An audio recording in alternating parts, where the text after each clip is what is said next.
எங்க ஊருக்கு அம்மாயில குட்டி குட்டி மீன் பிடிச்சி பக்காடை செய்ய போறோங்க. ரொம்ப நேரம் கஷ்டப்பட்டு நாங்க இவ்வளவு மீன் பிடிச்சிட்டோம் பாருங்க. நாங்க பிடிச்ச மீனெல்லாம் அழகா எடுத்து போய் கழுவ ஆரம்பிச்சிட்டோங்க. கழுவு ரொம்ப நேரம் ஆயிடுச்சுங்க. நாங்க கழுவின வாட்டி 2-3 தடவை போட்டு அலாசினாங்க. அலாசி எடுத்துட்டு உப்பு சேர்த்துக்கிட்டோங்க. சேர்த்து நாங்கள் மஞ்சள் மிளகாய் எல்லாம் வச்சு அரைச்சி இதை எடுத்து கலக்கிக்கிட்டோங்க.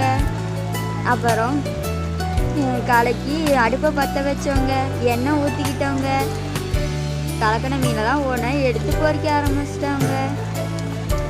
பொறிச்சு நல்லா வெந்த வாட்டி எடுத்து தட்டத்தில் வச்சுக்கிட்டோம். இப்போ நாங்கள் அதை சாப்பிட போகிறோம். ரொம்ப சூப்பராக எங்கள் பாப்பாவுக்கு ரொம்ப பிடிச்சிருந்ததுங்க.